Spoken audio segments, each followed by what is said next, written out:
Todas las personas merecemos crecer acompañadas, los niños y también nosotras. Y si pudieras vivir la crianza como un camino profundo para conocerte, soy Sandra Chandía, psicóloga, maestra Waldorf, especialista en acompañamiento infantil, asesora pedagógica de maestros y familias. En 30 años he aprendido que criar no es acumular buenas estrategias, es atrevernos a mirar cada día lo que el encuentro con nuestro hijo nos trae. Crecer Acompañadas es un podcast para madres que en medio de la crianza deciden acompañarse y crecer. Con miedo, ilusión, inseguridad, esperanza, cansancio infinito, pero crecer. Bienvenidas. Bienvenidos, bienvenidas a nuestro podcast Crecer Acompañadas. Hoy vamos a abordar una pregunta muy golosa que he recibido muchas veces desde diferentes lugares porque es algo que verdaderamente nos preocupa mucho en la crianza, en el acompañamiento. La pregunta es: ¿cómo gestionamos los momentos de rabia, de enfado de nuestros niños? Vamos a abordar esta pregunta desde dos aspectos. Uno intelectual, que nos va a permitir comprender qué es lo que está pasando en el desarrollo del niño, que hace que gestionar las emociones sea complejo. Y luego desde otro aspecto más emocional, que tiene que ver con qué se moviliza en nosotros cuando nuestro niño expresa sus emociones, su enfado, su rabia, su enojo ante las situaciones diversas de la vida, qué es lo que pasa con nosotros y qué hay de este diálogo emocional que acontece entre el que acompaña y el niño. Antes de continuar, me gustaría abordar esta palabra gestión. Cuando hablamos de gestionar algo que tiene que ver con el mundo emocional, pareciera como que esta palabra se nos queda un poco corta, ¿no? Para poder abarcar todo lo que una emoción experienciada supone para un ser humano. La palabra gestión tiene que ver con organizar, ¿no? Como poner un orden o como aclarar o poner como en una lista o en una estructura algo que no siempre responde a una estructura lineal o a una organización, porque la emoción es algo muy individual y responde a patrones que son individuales, y cada persona puede sentir, experimentar y expresar su mundo emocional de forma diferente. Entonces vamos a utilizar la palabra gestión con cuidado, ¿no? En este sentido, y la vamos a usar simplemente como para poder comprendernos, que vamos a hablar de cómo lo abordamos, de una forma de abordaje, ¿no? No necesariamente porque la estructura sea como una receta. Ahora vamos a hablar un poco de qué vive el niño cuando experimenta esta emoción, esta rabia, este enfado, qué es lo que está pasando, qué es lo que está pasando en su cerebro y cómo podemos acompañar mejor estos procesos. Ahora vamos a entrar para poder comprender mejor qué es lo que está viviendo el niño cuando experimenta esta emoción, esta rabia, este enfado. Quiero decir, porque es fundamental que comprendamos esto, que las emociones son necesarias para expresar nuestros colores de adentro. Todos necesitamos experimentar emociones y, por lo tanto, como son una necesidad humana para poder comunicar lo que verdaderamente nos pasa por adentro y cómo es nuestra particular forma de percibir lo que acontece o qué nos pasa por adentro con lo que acontece, es muy importante decir que no existen emociones positivas y negativas. No existen emociones que sea mejor sentir y emociones que sea peor sentir. No hay emociones que sirvan más y emociones que sirvan menos. Todas las emociones son necesarias para expresar lo que somos. Dicho esto, evidentemente hay emociones que nos resulta más amable gestionar o organizar o recibir, y otras que nos resultan un poco más complejas de gestionar. Entonces, dividimos las emociones en las fáciles de gestionar y las difíciles de gestionar, no las buenas de sentir o malas de sentir. Es decir, cuando hablamos de emoción, no hay positivo y negativo. El cerebro del niño pequeño está en desarrollo y no tiene la capacidad para poder gestionar su mundo emocional. Pero que el niño no tenga la capacidad de gestionar esta emoción no significa que no pueda experimentarla, sentirla.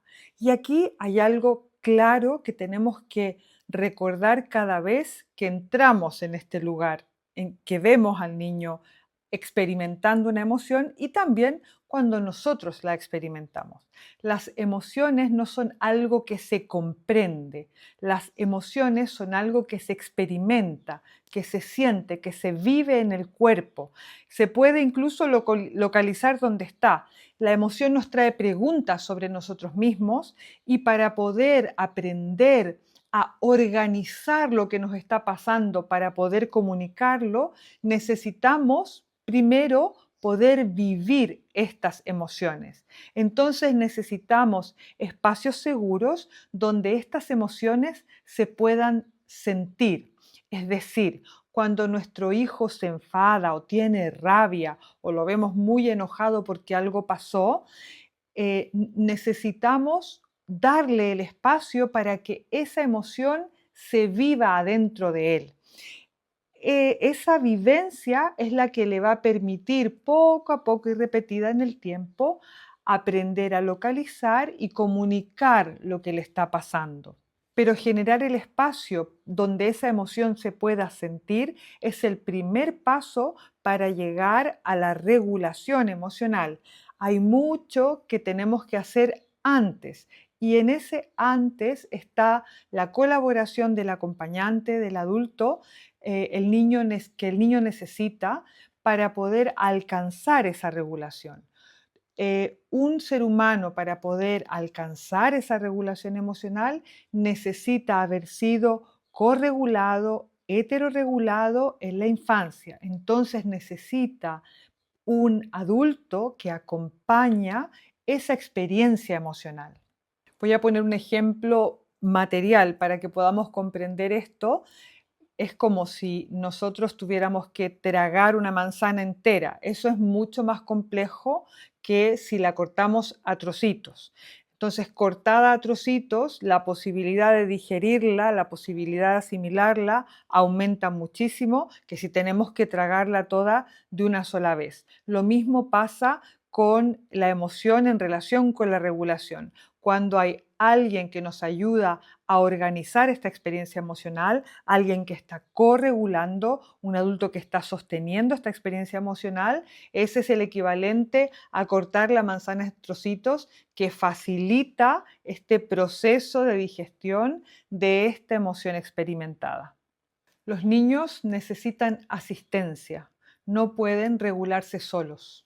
Y aquí me gustaría mucho decir que estas experiencias o estas emociones como la rabia y el enfado tienen diferentes formas de expresión también. Hay una expresión muy grande que podría ser muy iracunda y hacia afuera, que a lo mejor hacen como más evidente la necesidad de una colaboración o una ayuda en la gestión, pero también puede experimentarse como algo muy hacia adentro, que invita al niño a retraerse, ¿no?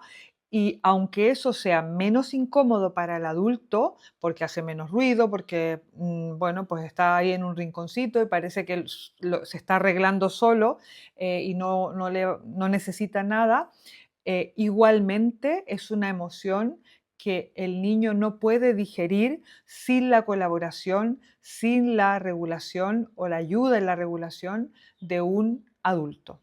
Corregular no tiene que ver con nombrar simplemente lo que al niño le está pasando, ¿no? Hay mucho de esto y los adultos muchas veces podemos muy fácilmente decir lo que le está pasando al niño y pensar que este decir intelectual de lo que le está pasando es decodificar o es corregular. Pero corregular tiene que ver con poder sostener el la tensión emocional que un ser humano al lado está viviendo. Sostener significa sostener en el tiempo y acompañar ese proceso significa estar a tu lado empáticamente dispuesto para poder ayudarte a llevar esta emoción hasta que este nudo se deshaga. Esto sería como si yo tengo una caja muy pesada, esta es mi caja muy pesada, y aquí viene otro que me va a ayudar a sostener este peso, la coge de un lado y la llevamos entre los dos, eso no hace desaparecer la caja, ni tampoco hace desaparecer su peso, pero si existe esa ayuda empática, el peso es mucho más llevadero y mucho más fácil de sostener hasta que la colocamos en su sitio. El sitio en el que lo colocamos no puede estar definido por el adulto que acompaña, porque la emoción no pertenece a esa persona, pertenece al niño que la está experimentando. Por eso el tiempo que hace falta y el soporte que hace falta y la forma o el momento en que ese nudo se va a deshacer no lo define nadie desde fuera. Lo sostiene alguien desde fuera, pero se define desde el sujeto que experimenta la emoción, en este caso el niño.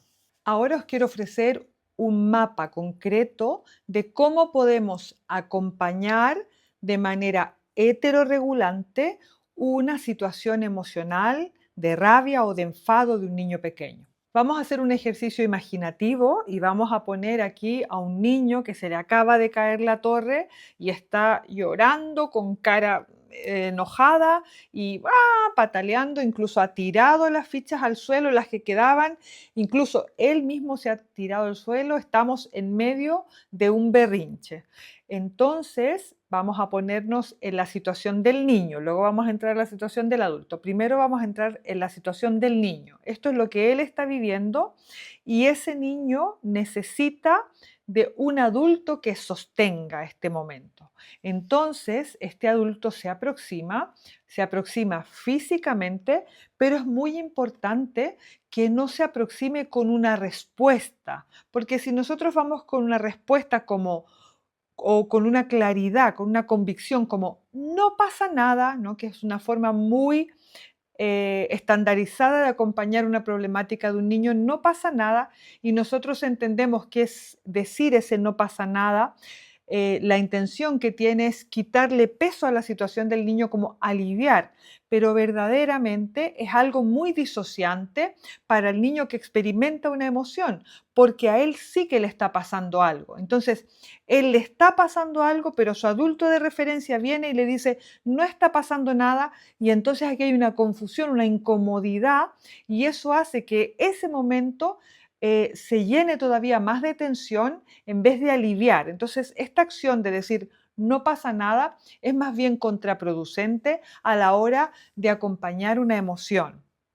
Entonces, esto es como, además, como físicamente poner este no pasa nada, es como estrechar el espacio donde el niño está y esta emoción tan grande que ocupa tanto lugar recibe como una pared de alguien que viene a decir no pasa nada y lo acota todavía más, ¿no? Entonces la necesidad de liberar es mucho más grande.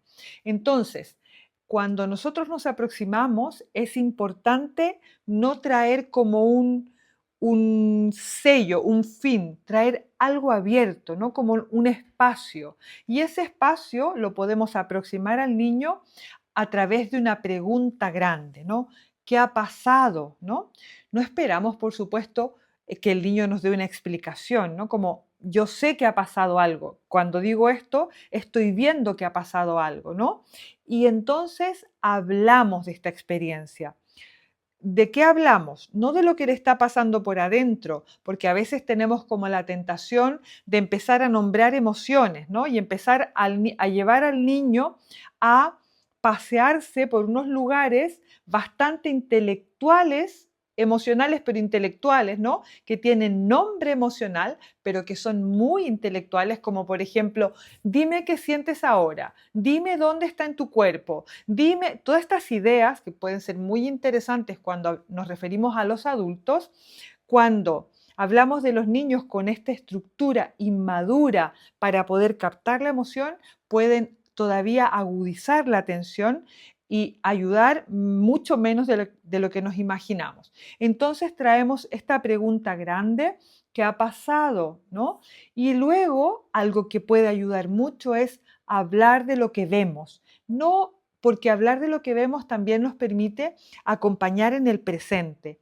Veo que se ha caído la torre, veo que no te gustó, esto es lo que yo estoy viendo, veo que esto no te gustó nada, ¿eh? Y cuando decimos estas palabras, ofrecemos no solamente validación emocional, que es lo que estamos haciendo, sino que también hacemos eco, ¿eh? Hacemos eco de lo que el niño está sintiendo, eco físico. Nosotros ponemos una cara de, oh, no como, no te ha gustado. Y yo le muestro cómo se ve físicamente esta emoción de desagrado, de incomodidad, ¿no? Ante lo que está pasando.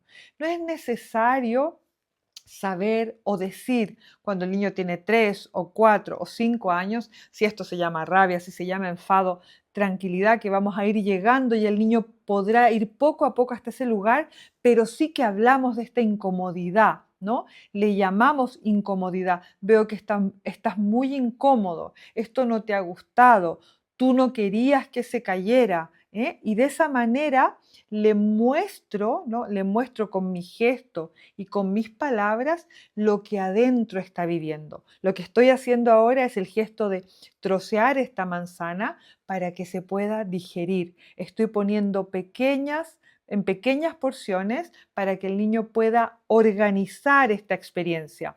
Lo que me está pasando tan grande y que está tan desorganizado y yo estoy sintiendo, ¿no? Lo que te estoy diciendo es que esta incomodidad que tú estás sintiendo, esto raro, ¿no? Que no te gusta, ¿no? Que no te gusta, no te ha gustado y tú estás incómodo, ¿eh? Y estás enfadado. Esto es lo que está pasando. Yo estoy cortando y estoy organizando esta experiencia. Estoy mostrando cada uno de los pequeños nombres de la pequeña estructura, cómo puede percibirse una situación vivenciada. Y eso hace que sea mucho más comprensible, mucho más amable y posibilita la digestión emocional. Decodificar es mucho más profundo que nombrar las emociones. Decodificar nos habla de una capacidad, ¿eh? No solamente de un nombre, de un movimiento interior que yo puedo hacer para comprender el mundo, ¿no? El mundo que también es emocional. Decodificar abre como un abanico hacia adentro de uno mismo.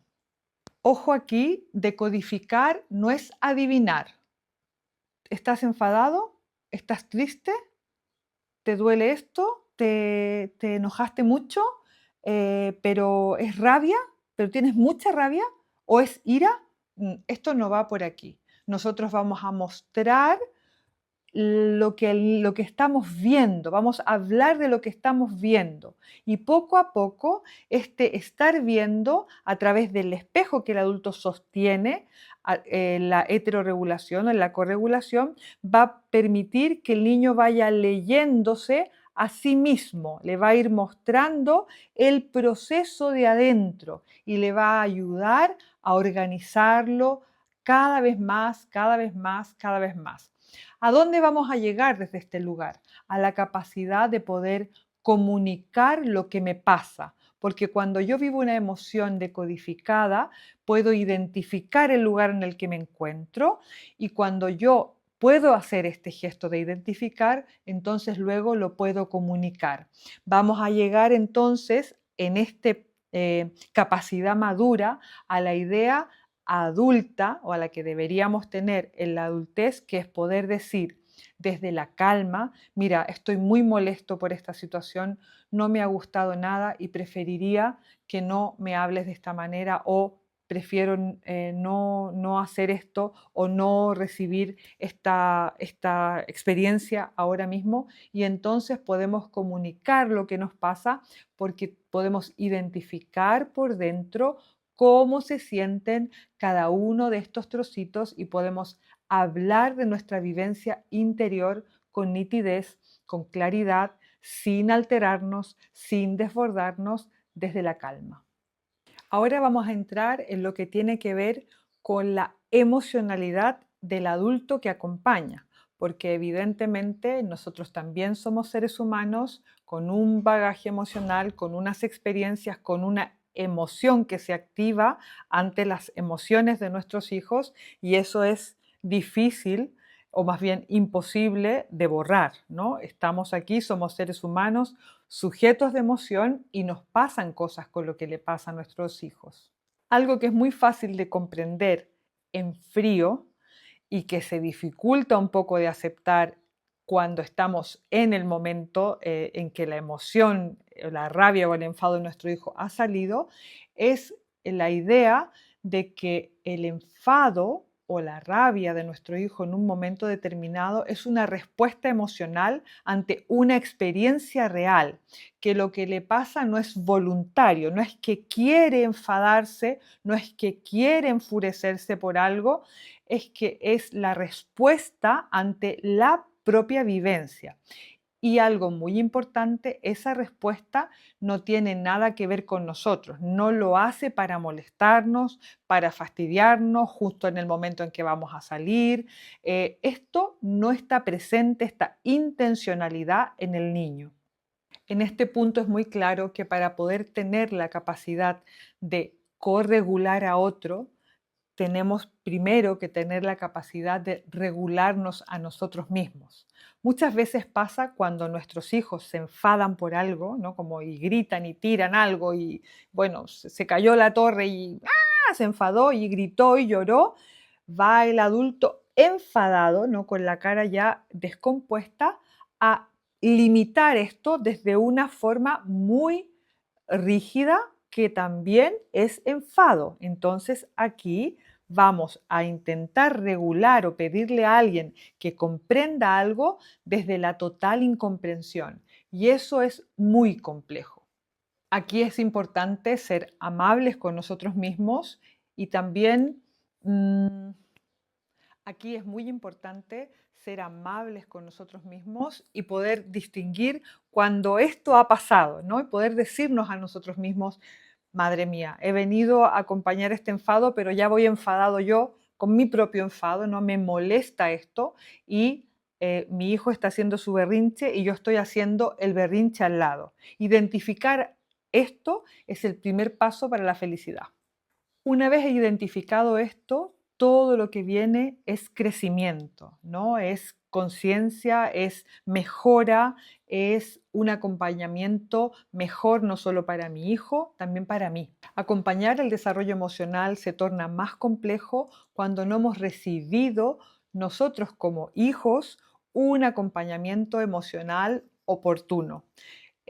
No es la idea aquí tirar la pelota a nuestros padres o nuestros abuelos o llevarlo atrás. No es la finalidad de este comentario. La idea es reconocer que es difícil activar herramientas cuando nunca las hemos recibido. Entonces nos enfrentamos a la circunstancia de querer hacer algo nuevo sin herramientas. Pero esta forma que os he compartido antes, esta validación, esta decodificación, este acompañamiento que os comentaba que podemos hacer con los niños cuando viven esta experiencia, también la podemos ofrecer, nos la podemos dar a nosotros mismos y desde ese lugar ir creciendo nuestros recursos y nuestras capacidades. Podemos reconocer aquí que somos el adulto que está a cargo de la situación y podemos cuidar no solamente el bienestar emocional de nuestro niño, sino que podemos cuidar el bienestar emocional del niño que fuimos y del adulto que queremos ser ahora. Desde este adulto podemos relacionarnos con este niño que reacciona ante la rabia o el enfado de nuestro hijo. Este niño, esta niña que vive en mí, puede verse también acompañada por mi gesto, ser corregulada en ese mismo momento presente.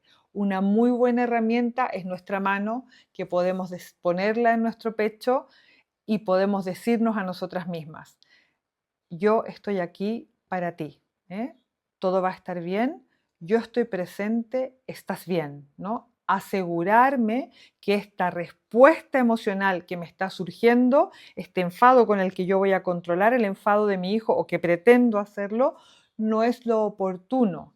y no necesito disponer de esa herramienta de niña. Yo ahora tengo unas herramientas de adulta que estoy conquistando para poder poner al servicio de mi hijo y también puedo ponerlas al servicio de ese niño que fui y no tuve ese acompañamiento. Puedo dármelo aquí y ahora. Esto es igual que la máscara de oxígeno de los aviones. Necesitamos primero tenerlo nosotros para luego poderlo dar al niño. Puede parecer complejo, pero esta es una complejidad maravillosa, la complejidad que nos trae la vida, la complejidad que tiene todo lo que nos importa. He compartido estas herramientas con cientos de familias. Las pongo en práctica todos los días en mi aula con los niños. Están 100% garantizadas y te invito a disfrutar de ellas, a cuidarte a ti y a cuidar el mundo emocional de las generaciones jóvenes. Gracias.